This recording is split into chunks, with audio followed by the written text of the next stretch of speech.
So we are going to witness the crumbling of the US dollar monopoly and the SWIFT system monopoly.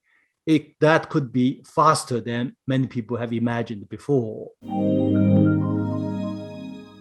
I will perhaps briefly make 2 or 3 points to start the ball rolling.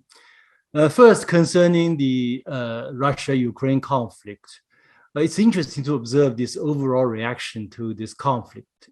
The West favors sanctions. The rest does not favor sanctions. So many countries, big ones, China, India, Brazil, South Africa, Mexico. In other words, most populations in the world are not in favor of sanctions. Why so? To my mind, I think Russia's military operation has essentially 2 objectives. One is military, demilitarization of Ukraine, denationalization of Ukraine. This military part is controversial. It could be very controversial. Yet, the other objective, I think, is to reshape the existing US-dominated monopolar world order into a multipolar world order.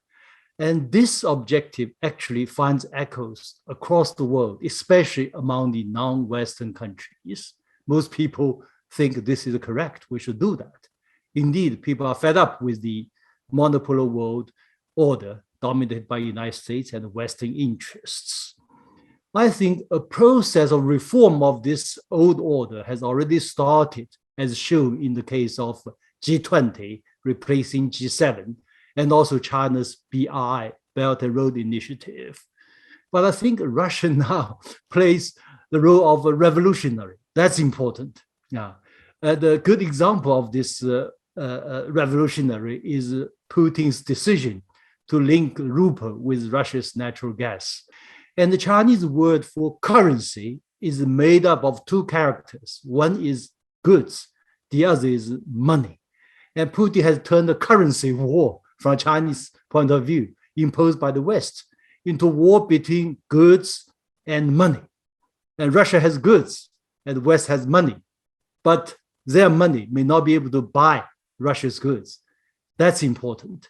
It is, I sometimes use a Chinese phrase called the 思想解放. So it's a mind liberation, emancipation of the mind for many countries, especially developing countries. So we are going to witness the crumbling of the US dollar monopoly and the SWIFT system monopoly. That could be faster than many people have imagined before. After all, by freezing by freezing, confiscating Russia's state and private assets and weaponizing dollar and SWIFT system, I think the US itself had destroyed the very foundation of this existing international economic order. So that's my first point. And my second point is concerning this military spending. As we know, the latest report of CIPRI reveals that world military expenditure has passed $2 trillion for the first time. And the US military budget now stands at, for this year, I think $770 billion, more than the total military expenditures of the next 10 countries after the United States. I well remember, at the end of the Cold War in the early 1990s, people talked a lot about the so-called peace dividends. That is, with the end of the Cold War, more money will be channeled into peace and development. Yet what we see today, more military spending, more destructions, more wars, and more crises. Something must have gone wrong. And it also reminds me of the US spending $2.3 trillion on this senseless Afghan war, killing, destruction, violation of human rights over a whole period of 20 years. And I look at figures by United Nations, over 90% Afghans now suffer from hunger. And more children also suffer from diseases, from malnutrition. So this is miserable. And it reminds me of China's case. China spent roughly, in terms of dollar, $250 billion over the past 10 years. We have eradicated the last batch of poverty. Roughly 100 million people were lifted out of abject poverty, with 1/10 of this $2.3 trillion, wiping out abject poverty across China, the last batch of poverty was ended. Same with $2.3 trillion.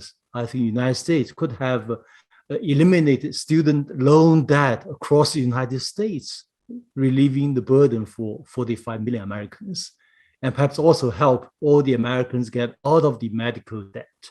Obviously, the US democracy has been hijacked by the American military-industrial complex, which have profited hugely from the Afghan war and from the ongoing Ukraine crisis and conflict, but at the expense of the American people and other peoples. And my last point will be very brief. With the Ukraine conflict, Europe now is in the deep crisis, energy crisis, food crisis, refugee crisis, manufacturing industry crisis, and more worrying is Europe's peace itself is in crisis, and the list goes on. This is perhaps very unfortunate. For one thing, I think Europe itself is to blame, as now Europe has lost its vision, its independence, its own strategic autonomy. It has become a mere follower of the United States, and this does not augur well for the present and future of Europe. I think we Asian countries, we Asians should draw lessons from Europe's failure. We should reject categorically the expansion of NATO into Asia. We should reject categorically military solution to territorial disputes between states. And what has driven Asia to its present success in the past few decades is our overwhelming emphasis and focus on peace and development. This is what I call Asian wisdom. And the Chinese idea behind this Belt and Road Initiative, discussing together, building together, and profiting together, is also Asian wisdom. And the Western approach, divide and rule, which they apply everywhere they go, leads to conflicts, leads to wars. But we Asians prefer what I call unite and prosper, which is also Asian wisdom. So let's together highlight our Asian wisdom as a way pointing to the right direction for our human society. Thank you. Thanks a lot for those words. They are, I think, a very good stimulation for thinking about the current crisis.